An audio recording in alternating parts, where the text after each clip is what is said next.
quick go through a opening comment, and we'll take questions. Well, first and obviously tip my hat to Toledo. I mean, they were here to compete. We were here to compete. And I'm not disappointed. I'm disappointed we lost. I'm not disappointed completely in the way we played. They were able to. The thing I give them credit for that they weren't completely able to do the first two times we played them was expose us with the speed of their guards. You know, today that became very evident. And number 12, we had a hard time keeping 12 off the dribble drive too. So I think the biggest difference was their guards' ability to get into our defense, both in transition and in the quarter court as well.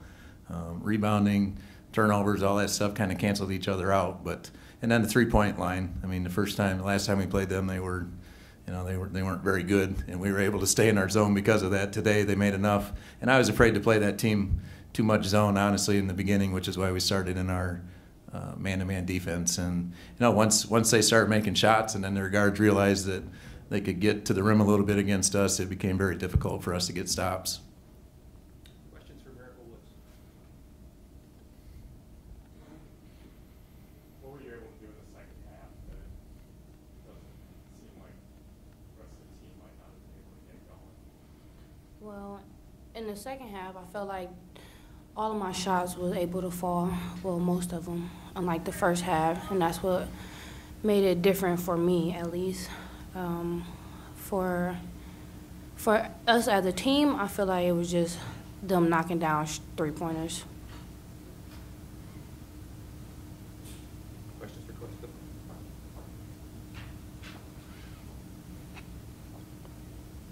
Were you concerned after them not making threes for a couple times you played them that it was going to happen here? If they're capable of it. Oh, sure. Yeah. Yeah, I mean, Capitosa, I was watching her shoot. She's a big key. I mean, I recruited that kid a little bit in a previous job, so I'm familiar with her. She's from where we're at over there in Kalamazoo, so I've known her for a while. And I was actually watching her shoot in pregame, and she wasn't shooting it very good. And that scared me, honestly, and then when she hit that first one, everybody gets a little bit more confident. And, to go 5 for 6, I didn't think she would do that. And even if she shot well, I thought she might go 3 for 6. 3 for 7, something like that, which would be admirable, as opposed to a 5 for 6, which was killer for us, And it seemed like they came at big times every time she hit one too.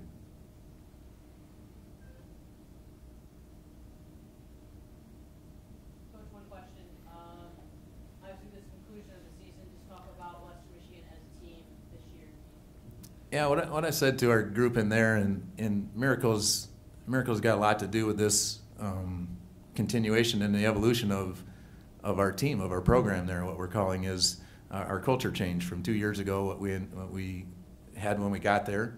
We haven't had a lot of scholarships in terms of a lot of personnel changes, so we've been limited in that regard. But I feel like what I told them in there is I feel like that we have turned the corner in terms of the culture and in the belief. We haven't completely turned the corner in the locker room yet, which is something that's going to have to be continued in the off season, which is, a lot of people say this, you can't win a championship until you have a championship locker room. And that's what these guys are responsible for. I tell them all the time, I don't think they quite really know what I'm saying. I keep trying to say it different ways, but I say a player-coach team is better than a coach-coach team. And I think they're starting to understand the definition of that. And when we get there, completely there, we'll be ready to stay here for more than one game. How much did you look at Capitosa? When she was 9th and 10th grader, I mean, she was very athletic, and and then we backed away from her shortly after that for whatever reasons. I mean, we just got somebody else. I couldn't tell you the exact reason, but great kid. I mean, I just know her, know the family, and wish I would have got this job a year sooner. She wouldn't be in Toledo, maybe, but still maybe so. Who knows? But anyway, that's about our team. And, I'm happy. I said I'm proud to be this coach of this team, and I'm going to continue to be proud of this coach of this team, and we're going to win the championship at some point, sooner rather than later. Coach, can you talk just a little bit about the evolution from where it was, where you're at, and you kind of see this going? Clearly, this is a building block. Yeah. Yeah, it's about believing that we can actually do it. I honestly feel like for a long time that we felt we were better than we really were, okay? Meaning that I felt like from my analysis of the team was that we had to be a very blue-collar, pack your lunch pail, get dirty, get down in the trenches, get the grease on you, run around in the mud, I call it, you know, and I didn't feel like we were willing to do that. And that's why I talk about the culture change. Now I feel like they understand that that's what it takes, you know, all things being equal. I mean, you look at this league, and this league's got a lot of new coaches and a lot of good coaches. It's going to keep doing this to the middle.